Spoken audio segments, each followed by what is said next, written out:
Bhagavate Vasudevaya. Om Namo Bhagavate Vasudevaya. Om Jnana Timirandasya Jnananjana Shalakaya Chakshuru Militam Yena Tasmai Shri Gurave Namaha.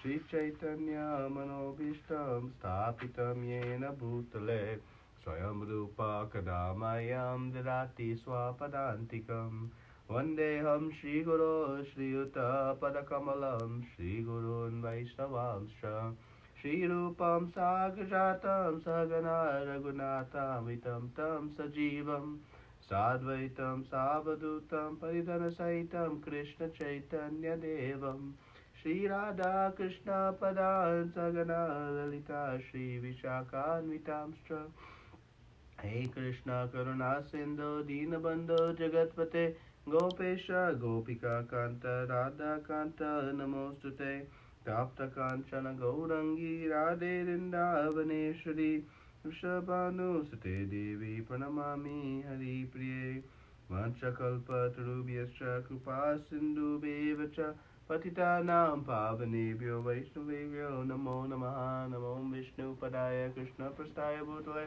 Srimate Bhaktivedanta Swami Niti Namine Namaste Saraswate Devi Gauravani Pracharine Nirvishesha Shunyabhari Paschata Deshatarine Jai Shri Krishna Chaitanya Prabhu Nityananda Shri Advaita Gadadara Srivasadi Gaura Bhaktavinda Hare Krishna Krishna Krishna Hare Hare Hare Rama Rama Rama Hare Hare.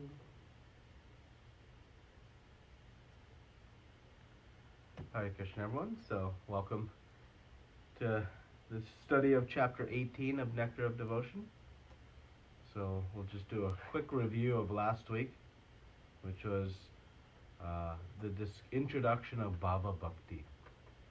And we said that the purpose of our sadhana bhakti is to awaken Bhava Bhakti. So the sadhana bhakti is the purpose.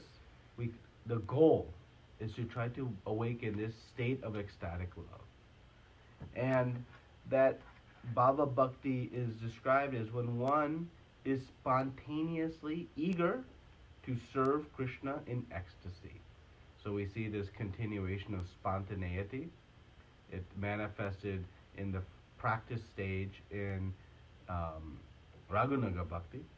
And this spontaneous is spontaneously serving in ecstasy. There's such an ecstatic symptoms of happiness and bliss that it overwhelms the consciousness and nothing else can enter. Right? And in order to awaken Bhava Bhakti, one must receive this Shuddha Shattva potency from Krishna, which consists of Krishna's Haladini Shakti and Samvit Shakti. So without the mercy of Krishna, this energy entering the heart and touching the seed of bhakti in the heart of each living entity, it cannot fructify. Just as the sun, if it does not come in contact with the seed, it will not grow. Similarly, the seed of bhakti, of Krishna prema, must be empowered by this Shuddha Shattva potency. And so we know then that this Bhava Bhakti, it comes by the mercy of Krishna. There is no other means to obtain it. And Krishna bestows it very lovingly when one sees great desire. There must be an intensity of desire for it and a purity of heart. Then Krishna will give it, because it is Sudarlabha, rarely achieved, because it has the power to control Krishna. And we said that this Bhava Bhakti is the budding stage of Krishna Prema. It is within the perfected platform. Because when Bhava Bhakti is there, Krishna Prema is just coming. So it is considered in the perfected platform.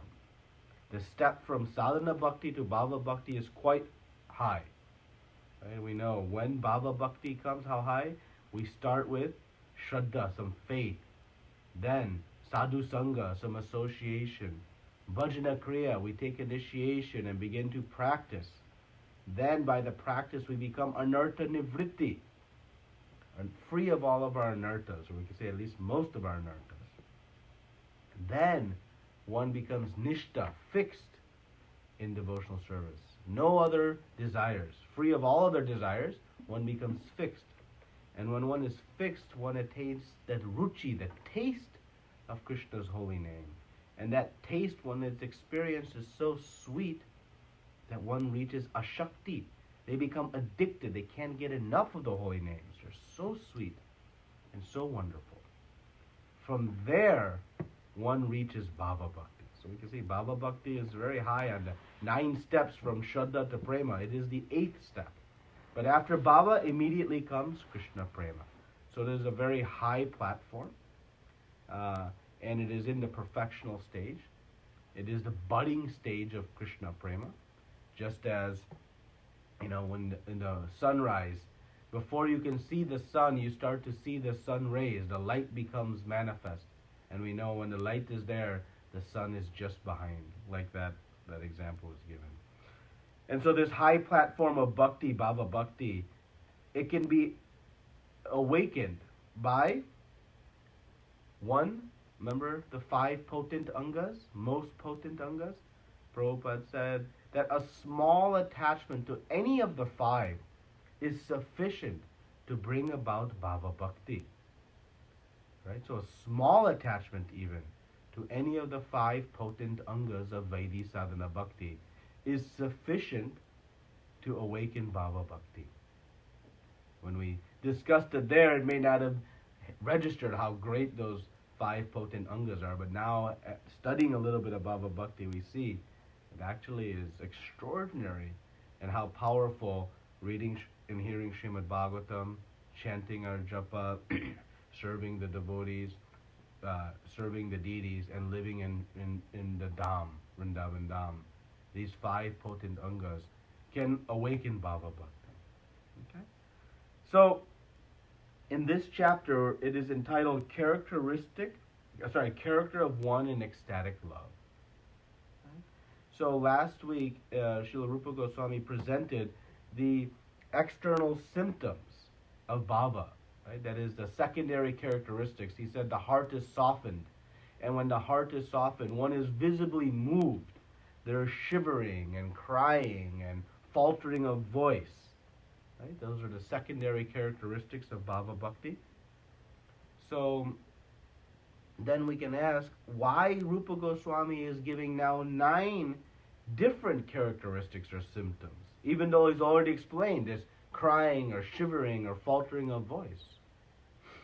So Rupa Goswami is explaining, and Prabhupada is commenting, that because one can be cheated by these other external symptoms. An actor or actress can show, tears flowing. But is it tears of ecstasy or tears of acting? Don't know. And a pure devotee actually works to conceal, to repress these symptoms. Out of their humility, they do not show this. So the external symptoms, one cannot tell if one is in the bhava stage. So these 9 symptoms, these 9 characteristics that Rupa Goswami is giving, they're very hard to fake. And they're also very hard to conceal. So both ways. For the actor who is trying to show Bhava Bhakti, one can be exposed. And for the pure devotee who is, maybe repressing, concealing their state, it is nice for us to be able to identify and understand, the greatness of the devotee we may be in association of, like the pure devotees that we see. And we'll discuss these characteristics and how they were present in great devotees that we have some knowledge of. Right? So one can easily see or observe these symptoms in somebody. So what are these 9 reliable symptoms or character traits possessed by someone of genuine Bhava Bhakti? That they cannot be acted nor concealed. So they become very effective in determining who has achieved this Bhava Bhakti state. So the first is that one is constantly engaged in the service, never liking to be idle. This means 24 hours a day. Right? Every moment is engaged in the mind, the body, the words in Krishna's service. Not even a moment is wasted. Srila Prabhupada was just an extraordinary example of this. Every minute he was actively following the instructions of his spiritual master and spreading the message of Chaitanya Mahaprabhu. And if you read any of his biographies or accounts of his life, you just notice this non-stop, virtually 24 hours a day he was engaged, never a moment wasted. So one in Bhava Bhakti is so ecstatic in Krishna consciousness that nothing else matters. There is such a deep attachment that it consumes the consciousness. Right? It is not, oh, it's time to now do my sadhana. Right? No, one is constantly engaged, no idle moment. If there are material attachments in the heart, some of our time will go to fulfill those desires. Oh, let me check the news real quick. Let me see who won the game real quick. Oh, what's happening in this, social situation. Right?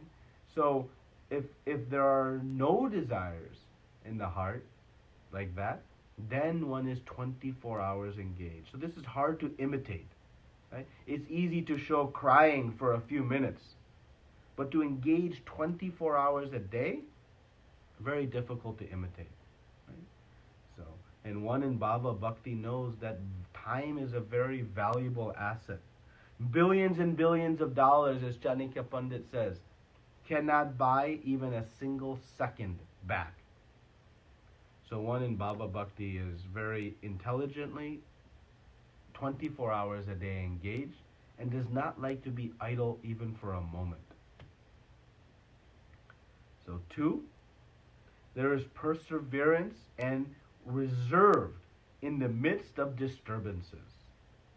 One is tolerant and patient even when obstacles come. They remain undisturbed in the midst of many disturbances. They're very reserved and perseverant. They don't quit. They continue on. They're not shaken and become overly emotional. They remain steadfast in the mission in the midst of obstacles. And Rupa Goswami and Srila Prabhupada give the example of Parikshit Maharaj. He was on the verge of death. 7 days he was cursed. You can imagine, if we were going to be cursed to die in 7 days, what would be our state of consciousness? Yet, he was extremely composed and very reserved. And what did he focus on? Trying to undo his curse? No. He simply heard Srimad Bhagavatam very patiently and very composed. So, we cannot even chant our rounds if something doesn't go our way or something bad happens, somebody criticizes us, our mind is disturbed and we become so, upset, or if I have a cold, oh, I can't, so many obstacles come. But the one in Bhava Bhakti is not moved by any obstacles. Okay? So we see, even in the case of Ambarish Maharaj, when the fire demon approached Ambarish Maharaj, being invoked by Durvasa Muni, he did not run or flee in fear. He simply remained calm. The obstacle was there and Krishna came. Right? So this is the great quality, characteristic of one in Bhava Bhakti. The mind is so fixed that nothing can shake it. Right? Any major crisis, one has faith and confidence in Krishna's plan. And so they remain patient, perseverant, and tolerant. There's never a loss of motivation. Oh, I can't do it now. And when we see Srila Prabhupada, how many obstacles he faced. Heart attacks on the boat. He could have easily turned around. The first year in New York City was a very dark year in our external awareness. Very difficult. His living conditions, his things were stolen. He had nowhere to go. Nothing was moving forward. We see all the the glory years, but the first year or so was very difficult. Yet he remained very calm and perseverant. So this is a characteristic. One does not get overly worked up or quit when there's a difficulty. So the third characteristic is one is detached from all material attractions. The word here that's really critical is indifference, complete indifference to all objects of sense gratification. How strong is their detachment? That in the midst of all the material allurements, they're undisturbed. Doesn't care to even avoid them. Let them be. It doesn't even register. Their consciousness is so fixed in bhakti, in Krishna, that it is not there. Our detachment is one of, maybe we can say forced detachment or, committed detachment. Oh, I must give this up. It's not good for me. But, it may not be natural that I want to. In Bhava Bhakti, one is totally, naturally detached. The attachment to Krishna is so strong that the material attachments don't even register.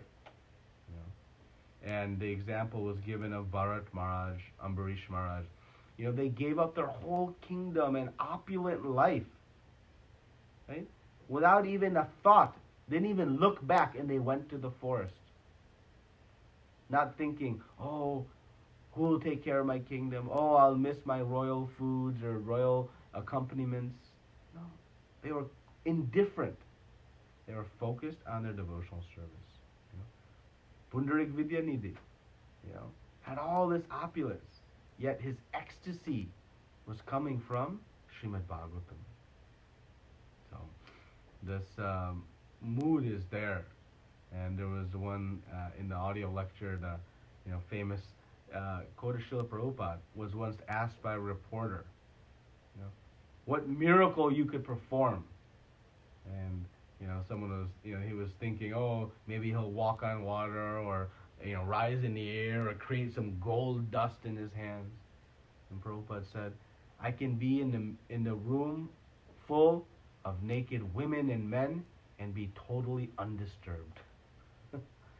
He was making a point of what the controlled senses look like, right? Ramananda Rai, was performing a great service of putting on these dramas, yet he remained very undisturbed. So this is the characteristic of Bhava Bhakti, very important. Not just detached, but truly in the heart, indifferent. It's beyond just detached. 4, there is pridelessness. Despite achieving this very rare and high platform of bhakti, having received the direct mercy of Krishna, one desires no respect. They're humble despite being so elevated. Imagine, one who's achieved Bhava Bhakti, how far they have come. Yet despite being one of billions and billions who have reached this very high platform, they think, I am the most fallen. That is one of the natures of the Uttama Adhikari. Right? They cannot distinguish between who is fallen and who is not because they see themselves most fallen. And thus the Uttama Adhikari has to come to the Madhyama Adhikari to preach, to be able to distinguish who is where. So this Bhava Bhakti, the character, one is completely humble. We see, remember back to the Nectar of Instruction, Rupa Goswami's opening prayer. He considers himself completely incapable. And Prabhupada says, this should be the mood of the followers of ISKCON. Praying like Rupa Goswami. In Srila Prabhupada's Markina Bhagavata Dharma, you see a mood that's expressed. And it's noted that this poem that was written by Srila Prabhupada, where he considers himself most fallen, unable to preach, not able to even understand how to explain this message. He says, make me a success or a failure, Krishna, as you like. Now, who prays to Krishna, make me a success or a failure? No, we say, make this project successful, make this successful. But Prabhupada said, I am just your puppet. If you brought me here to dance, make me dance, make me dance. Make me dance as you like. But he wrote this poem in a personal diary. It was not some, poem he wrote to be published. It was a personal reflection, having reached Boston and sitting in the harbor. It was a true introspection. It revealed his inner feelings. And so if you want to see what pridelessness looks like, you read this poem. It's so extraordinary. But we see this throughout our sampradaya, this great position of humbleness. And unfortunately, as we progress in bhakti, remaining humble sometimes becomes more difficult. It's easy in the beginning. I don't know anything, I'm a fool. But as we think we begin to know things, that's pridelessness that becomes difficult. But this is a core characteristic of Bhava Bhakti. Number 5, this hope against hope. Great hope. Always certain that Krishna will bestow mercy upon him. Confident. Against all odds. Has full faith. Almost as if demanding it. Right on that edge. Even though one feels most fallen and unqualified. So there's 2 parts to this. The first is that there is great conviction that Krishna's mercy will come. Why? Because he is Patita Pavana. He is Bhakta Vatsala. He is the deliverer of the fallen. He is the friend of the devotee. So because of that faith, one has faith that his mercy will come. Not because, I am great, I am now deserving of Krishna's mercy. Look how far I have come. No, but because Krishna is most merciful. He delivers the most fallen. And the devotee thinks, I am the most fallen, so I am deserving of this. Narottam Das Thakur claims this very beautifully in his prayer. Patita Pavana Hetu Tava Avatara. He says, you will not find anybody more fallen than me, so you must give it to me. If you want to be held the title, Patita Pavana. So this is the conviction. And the second part is great humility. So conviction, mercy will come, hope against hope, but with the point of humility. Not mercy will come because I deserve it. Because, no, I am most undeserving. Okay? And I wanted to read the bottom of page 137. This beautiful prayer by Rupa Goswami. So sweet. So in this connection, one prayer by Rupa Goswami is sufficient to exemplify this hopefulness. He says, quote, I have no love for Krishna, nor for the cause of developing love of Krishna, namely, hearing, chanting, and the process of bhakti yoga by which one is thinking of Krishna and fixing his lotus feet in the heart is also lacking in me. As far as philosophical knowledge or pious works are concerned, I don't see any opportunity for me to execute such activities. But above all, I am not even born of a nice family. Therefore, I must pray to you, Gopijana Vallabha, Krishna, maintainer and beloved of the gopis. I simply wish and hope that some way or other I may be able to approach your lotus feet. And this hope is giving me pain because I think myself quite incompetent to approach that transcendental goal of life.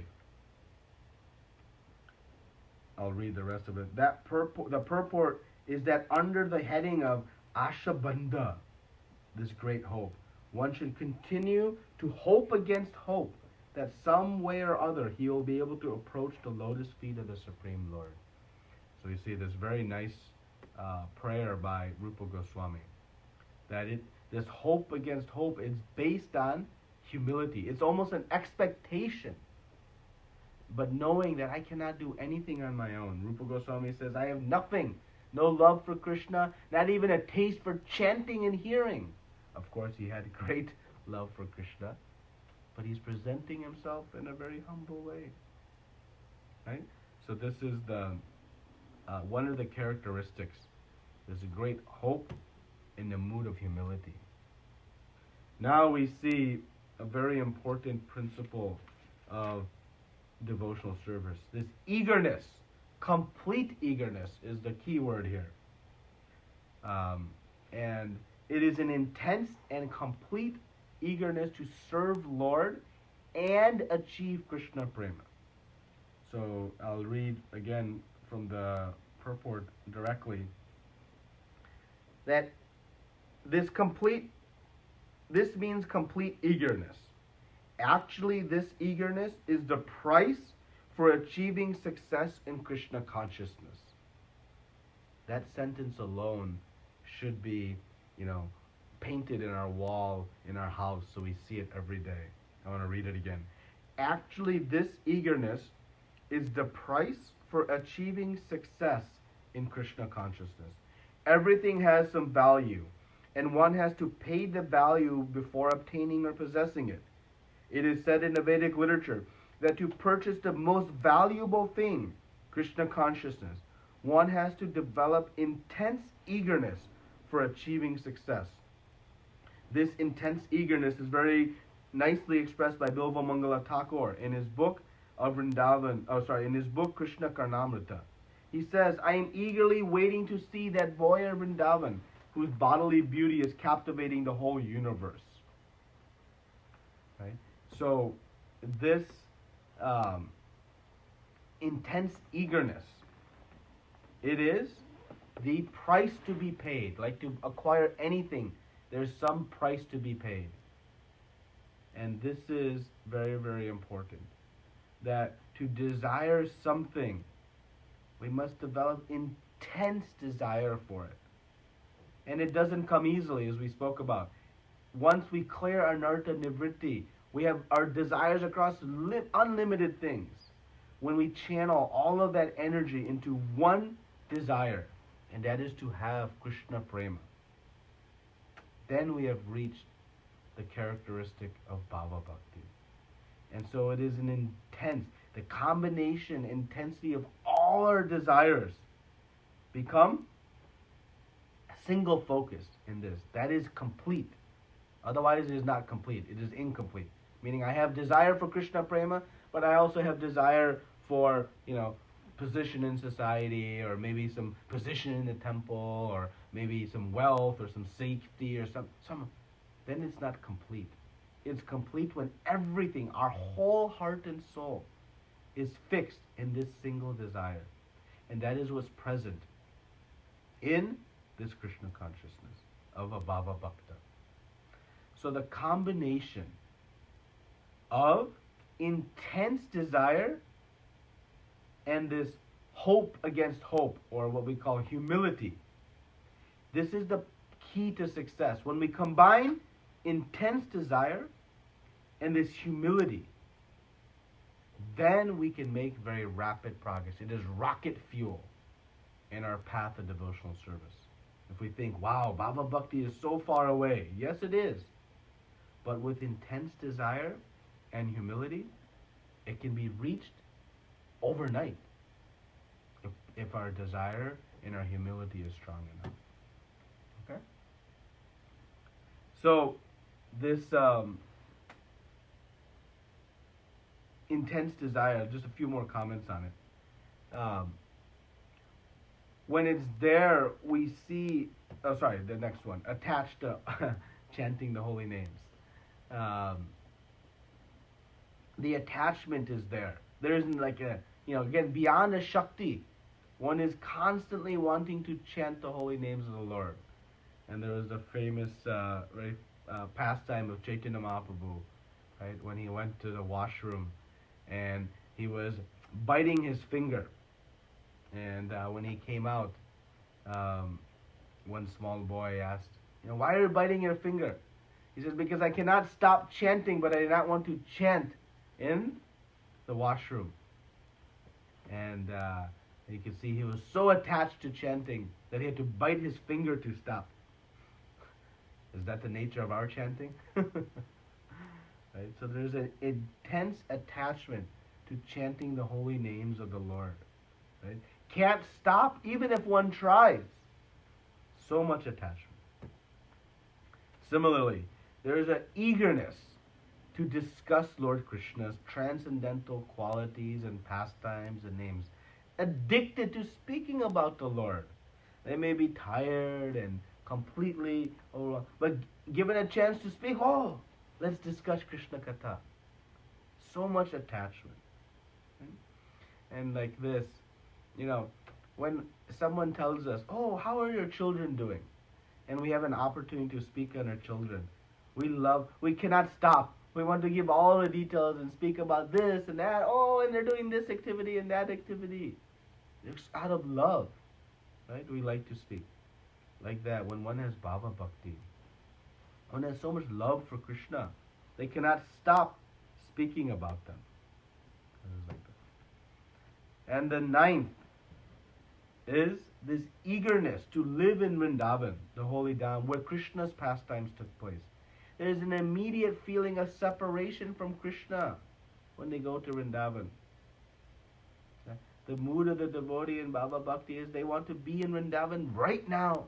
Even if they cannot physically be there, mentally, they want to go there. And they never want to leave. This is the ninth characteristic. So one who has all 9 of these qualities is surely to be in Bhava Bhakti. So these are very hard to fake, right? You cannot fake humility. It'll be revealed eventually. You can speak all you want, but eventually the actions will show. You cannot fake, being attached to speaking about Krishna. Some point, some other topic will come if you are not fully immersed in Krishna consciousness. Being calm and composed in the wake of obstacles.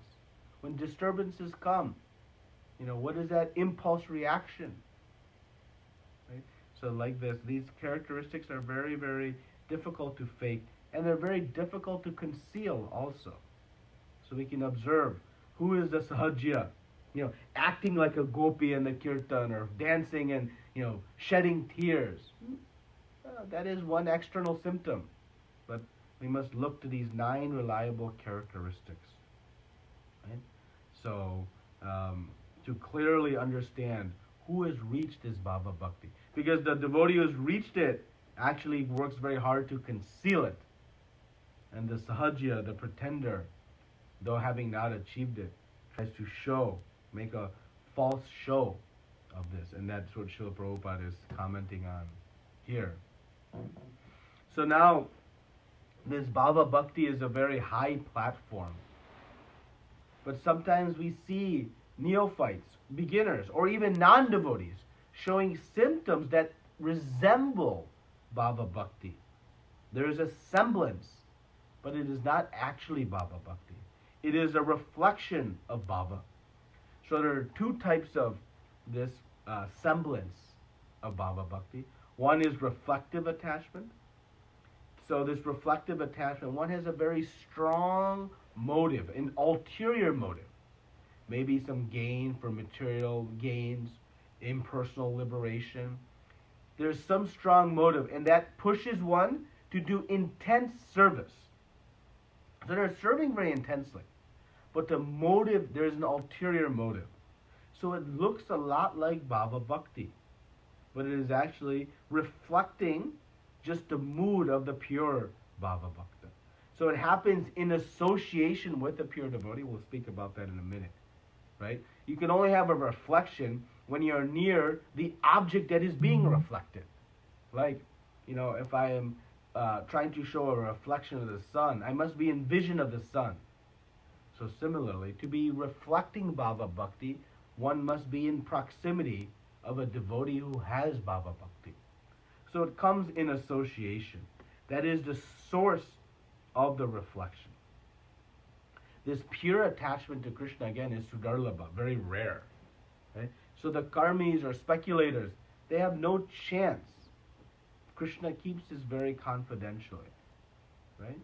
But because one is in association of a devotee, one can sometimes reflect this type of mood.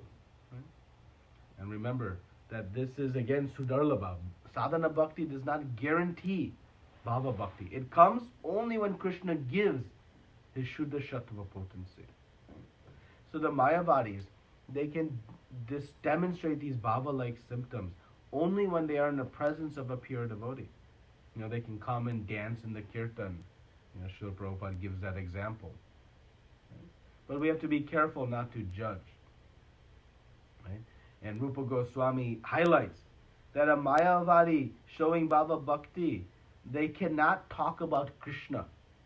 That immediately will be revealed. Because they have no attraction for Krishna. They have envy of Krishna. They think, I want to be God. So they cannot glorify Krishna. And that is one of the characteristics. Addicted to chanting and glorifying Krishna. Right? So this is the reflective attachment. And the second is shadow attachment. Doing bhakti out of some curiosity. Or maybe some social convention. Hey, everybody is dancing and jumping in the kirtan. I should join. So not following under the guidance of guru or following specific devotional principles, but just sort of somewhat whimsically doing it. It's less intense than reflective attachment because the motive is not, there's no ulterior motive. So it's not as strong. But it looks like Baba, this kirtan is ecstatic. And they're just jumping and dancing, thinking, this is something new. That is one example of this, right? So it happens again when associate with a pure devotee. So this shadow attachment is actually better than reflective because the motive is not corrupt, like wanting some material gains or wanting impersonal liberation. So the shadow attachment is better because the motive is not corrupt and there's an opportunity to purify.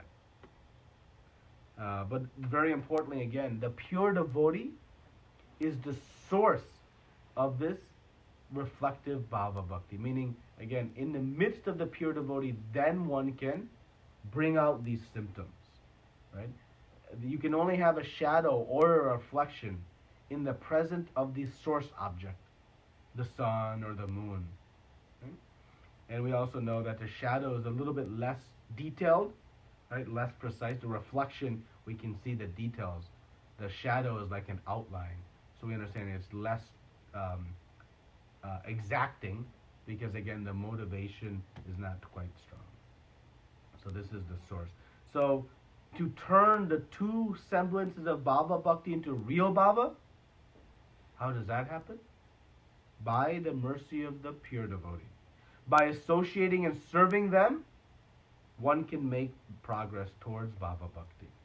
Right? So the only way to transform this semblance of bhava into real bhava is by this mercy. And the key is service.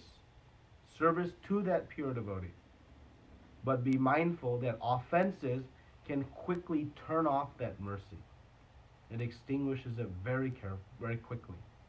And that's Rupa Goswami is guiding us. So this is the, offensive mentality. And the most offensive of all mentality is this impersonal Mayavadi philosophy. Because it denies the existence of Krishna. Nothing can be more offensive than to say, Krishna, you don't exist. And one begins to worship oneself in the mood. And thus, Chaitanya Mahaprabhu gives us great warning to be careful of this association. Right? So this is the reflective. Some other comments before we get to the conclusion. That, some faults, if we see, even in a Bhava Bhakta, they should be avoided. Why? Because Krishna Prema is right around the corner. They are in the perfectional stage. Even if there are some faults, we should be convinced that the power of bhakti is so strong that they can be overcome, like Krishna says in the 9th chapter of Bhagavad Gita. And we're being told this to avoid making mistakes, criticizing somebody. One other point is made at the end, that sometimes we see someone making very rapid progress to Baba, almost overnight, without going through these 7 steps. They are awakened this deep attachment. Rupa Goswami is saying that we can understand that they are continuing from some prior life. They have made progress in bhakti and now they're carrying off. Remember, in Bhagavad Gita, Krishna says there's no loss or diminution in the acts of devotional service. Whatever we do, we pick up where we left off in the next life. So now, just to conclude, I mentioned this last week. If there's one thing to remember in this whole book, it is this formula: humility plus intense eagerness. That is the key to success. It is the ticket to rapid progress. Intense desire for this perfection with humility. If we can combine these two, it creates a very powerful force to overcome all of our anarthas, all of our misgivings, and to make rapid progress. Right? We talked about the intense desire needed to awaken Raghunuga Sadhana Bhakti, and that only happens after anartha nivritti. We talked about the intense desire needed in Bhava Bhakti. Right? So we see this intensity, and it happens when all of our other desires dissipate and we become single-minded. And I gave the example last time, and it's given that Bhava Bhakti is the goal of sadhana. If we must have firm grasp of the goal in order to have intense activity and desire. We study hard in school because we have a goal of making money. I know the value of making money. I have appreciation of that goal. So then I can put forth intense effort. I have a strong desire to finish my studies because I know what money can do for me. So the more I understand the Bhava Bhakti and the greatness of it and the amazing sweet experience one has, then that will help us intensify our eagerness to get it. Right? I have eagerness for the paycheck because I understand it. What is the paycheck for my sadhana bhakti? It is awakening Bhava Bhakti.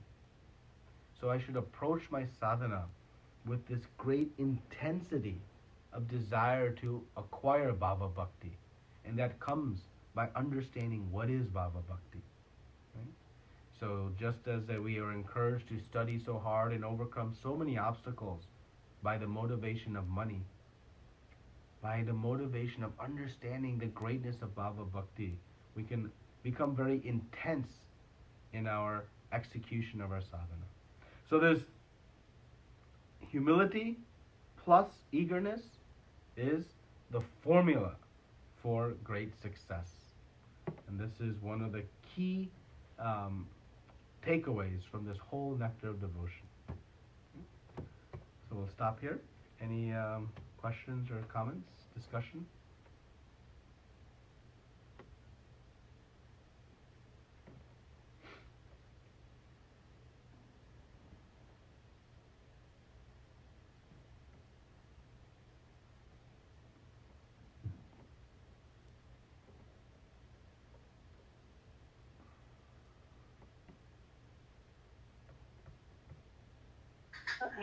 Hare Krishna, Prabhuji. Hare Krishna, Mataji. Prabhuji, one question. In the beginning, when I think last class or something, when we talked about like Chaitanya Mahaprabhu had recommended from sadhana bhakti to Raganuga, then Bhava Bhakti, right? And then Krishna Prema. So, but now when we are saying here as goal of sadhana bhakti to awaken Bhava Bhakti, shouldn't be to awaken the Raganuga? Yeah, Raganuga Bhakti is within Sadhana Bhakti, right? Okay. Right, so is Vaidhi Sadhana Bhakti and Raganuga Sadhana Bhakti. So there are two divisions within Sadhana Bhakti. Yeah, okay. Sorry, I got mistake. Thank you. No problem. Anything else? Hare Krishna, Prabhuji. Hare Krishna, Prabhuji. Prabhuji, this is a clarification from the previous chapter. maybe if you can explain the difference of the sadhana bhakti and seshta rupa. You know, um, in my reading, I felt it seems to be different. So, I'm sorry. Can you repeat which part? The sadhana bhakti and the. and there are two rupas, seshta rupa and bhava rupa. So, in the chapter 17, I was reading that seshta rupa is something above the sadhana bhakti, or like maybe I didn't understand properly. Oh, so the Chesta Rupa refers to achieving this bhakti by one's endeavors. So there is it is through the activities that one achieves this pure devotional service. So Chesta Rupa refers to the devotional service executed by one's endeavors. That's what's written in the waves of devotion. The second way, this Bhava Rupa, is it's executed with one's spiritual emotions. So it refers to the the the executive and the effective. It's a little bit technical.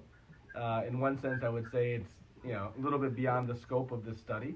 Okay. But what it means is that the one executes the endeavors of devotional service that is reflective in the sadhana bhakti, and then one is carried by the emotions that manifest in bhava bhakti towards devotional service. So it's what is driving. One is by endeavors and one is by emotions. So, but again, it's a little bit technical. Okay. Yeah, no problem. Okay. Thank you. Thank you. Hare Krishna Prabhu, this is not related to the topic, but you mentioned last time the exam is under the folder. You could not find that, Prabhu, that in Dropbox. Oh yeah, I'll put it there right now. It must have been removed somehow. I'll put it there right now. Okay, Hare Krishna. Okay. Okay. Okay. So next week we'll just any other questions? If not, okay. So next week we'll discuss chapter 19, the final chapter of this Eastern wave of Nectar of Devotion. So we'll discuss the awaited topic, Krishna Prema. So thank you very much. Srila Prabhupada ki jai. Ananta Koti Vaishnavrinda ki jai. Hare Krishna.